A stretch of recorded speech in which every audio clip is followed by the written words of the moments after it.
Hello students, আজকে তোমাদের আমি যে ভিডিওটি করছি সেটা হচ্ছে সেকেন্ড সেমিস্টার এডুকেশনের উপরে মাইনর বা ডিএসসি সাবজেক্ট সাজেশন দেবো। আর তোমরা বারবার করে বলছো সাজেশন দেওয়ার কথা, তাই আমি তোমাদের সামনে সাজেশন নিয়ে আসলাম। তোমরা জানো যে আমাদের সেন্টার 16 বছরের সেন্টার, প্রচণ্ড পরিমাণে কমন পড়ে। তোমরা আমাদের উপরে প্রচুর পরিমাণে ভরসা রেখেছো এবং রাখবে।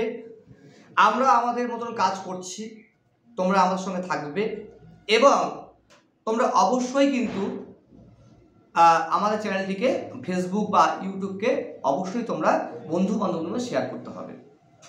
ভালো লাগলে অবশ্যই আমার সঙ্গে যোগাযোগ করতে পারো এবং এই নোটগুলো পাওয়ার জন্য অবশ্যই 9749941990 অথবা 8670964226 নাম্বার তোমরা যোগাযোগ করতে পারো।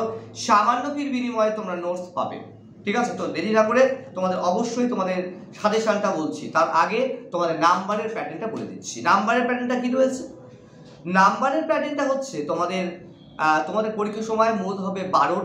পরীক্ষার সময় তোমাদের 4টা প্রশ্ন আসবে, লিখতে হবে 2টা, 6-এর আসবে 6টা, লিখতে হবে 4টা, আর 3-এর আসবে হচ্ছে 6টা, লিখতে হবে 4টা। এই 60 নম্বরের পরীক্ষা। আর 10 নম্বর তোমাদের অ্যাসাইনমেন্ট বা ইন্টারনাল পরীক্ষা যেটা হয়, এবং 5 নম্বর তোমাদের হচ্ছে মানে অ্যাটেন্ডেন্সের উপরে হয় এটা। তো যাই হোক, তোমাদের আমি বলছি কমনগুলো বলছি। প্রথম প্রশ্ন বলছি, শিক্ষা মনোবিদ্যা বলতে কি বোঝো? 3-এর প্রশ্ন সংজ্ঞা। পরের প্রশ্ন বলছি, শিক্ষা মনোবিদ্যার সংজ্ঞা দাও এবং এর প্রকৃতি আলোচনা করো। এর প্রকৃতি এবং পরিধি আলোচনা করো। পরীক্ষায় অত্যন্ত কমন, 12 নম্বরের জন্য 100% কমন বলতে পারি আমরা। পরের প্রশ্ন হিসেবে বলছি, শিক্ষা মনোবিদ্যা এবং মনোবিদ্যা সম্পর্কে আলোচনা করো। অত্যন্ত কমন, 12 নম্বরের জন্য। পরের প্রশ্ন হিসাবে, কৈশোরকালের চাহিদাগুলি আলোচনা করো। কৈশোরকালের চাহিদাগুলি আলোচনা করো। অবশ্যই 6-এর অত্যন্ত কমন রয়েছে।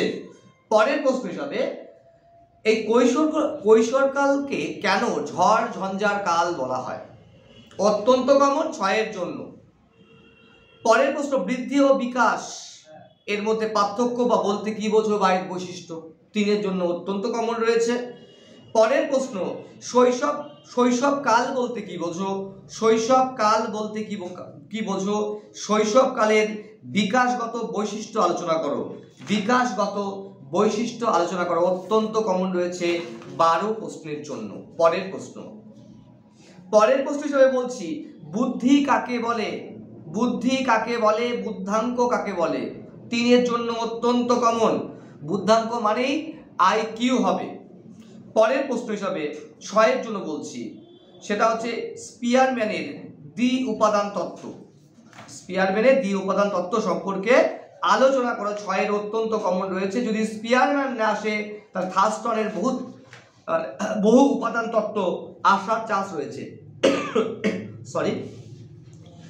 পরের প্রশ্ন হিসাবে বলছি, 3-এর প্রশ্ন হিসাবে বলছি, ভাষা ভিত্তিক এবং ভাষাবিহীন অভিক্ষা অবশ্যই পরীক্ষায় কিন্তু অত্যন্ত কমন রয়েছে। পরের প্রশ্ন, 3-এর প্রশ্ন, শিখনের সংজ্ঞা দাও, শিখনের বৈশিষ্ট্যগুলি রাখো বা শিখনের 2টি বৈশিষ্ট্য রাখো। অত্যন্ত কমন 3-এর জন্য, ঠিক আছে? পরের প্রশ্ন হিসাবে, শিখনকে কেমন করে শিখনকে প্রভাবিত করে এমন উপাদানগুলি সম্পর্কে আলোচনা করো। পরীক্ষায় বাজারি প্রশ্ন হিসেবে আসতে পারে। পরীক্ষায় 100% প্রাচীন অনুবর্তন এবং সক্রিয় অনুবর্তনের মধ্যে পার্থক্য বা বৈশিষ্ট্য 100% পরীক্ষায় কমন রয়েছে। পরের প্রশ্ন হিসাবে, অবশ্যই এটা 6-এর ছিল আর আগেরটা। পরের প্রশ্ন হিসাবে, শিক্ষামূলক তাৎপর্য সহ শিখনে প্রচেষ্টা ও ভুলের তত্ত্বটি উল্লেখ করো। ভুল ও ভুল সংশোধন মতবাদ যেটা রয়েছে, ঠিক আছে, থর্নডাইকের, সেইটাই আলোচনা করো। অবশ্যই পরীক্ষা এটা 12 নম্বরের 100% কমন রয়েছে। 100% পরীক্ষা কমন রয়েছে, সেটা হলো অন্তর্দৃষ্টিমূলক শিখন তত্ত্ব আলোচনা করো। অন্তর্দৃষ্টিমূলক শিখন তত্ত্ব সম্পর্কে আলোচনা করো এবং এর শিক্ষাগত তাৎপর্য আলোচনা করো। এমন হতে পারে গেস্টাল মতবাদ তত্ত্ব, গেস্টাল তত্ত্ব সম্পর্কে আলোচনা করো, পরীক্ষায় আসার চান্স রয়েছে। পরের প্রশ্ন, স্মৃতি বলতে কি বোঝো, স্মৃতির উপাদানগুলি আলোচনা করো। পরীক্ষা অবশ্যই 12 নম্বর জন্য খুবই কমন রয়েছে। এছাড়াও পরীক্ষার ছোট প্রশ্ন হিসেবে আসতে পারে স্বল্পস্থায়ী স্মৃতি কি, দীর্ঘস্থায়ী স্মৃতি কি, পরীক্ষায় কিন্তু কমন রয়েছে। এছাড়াও বিস্মৃতি কাকে বলে, বিস্মৃতি ভুলে যাওয়া, বিস্মৃতি কাকে বলে, বিস্মৃতির কারণগুলি আলোচনা করে 6-এর অত্যন্ত কমন রয়েছে, পরীক্ষায় 100% কমন রয়েছে। পরের প্রশ্ন হিসেবে বলছি, ব্যক্তিত্বের সংজ্ঞা দাও, ব্যক্তিত্বের সংজ্ঞা দাও। ব্যক্তিত্ব পরিবেশের পরিবেশ এবং বংশের উপরে কি প্রভাব যে রয়েছে, প্রভাব আলোচনা করো। সেই পার্টটা কিন্তু পরীক্ষায় অবশ্যই 12 নম্বরের জন্য তোমাদের রয়েছে। যদি ভালো লাগে, এই নোটগুলো যদি প্রয়োজন হয়, অবশ্যই তোমরা আমাদের যোগাযোগ করবে। ধন্যবাদ, ভালো সুস্থ থাকো।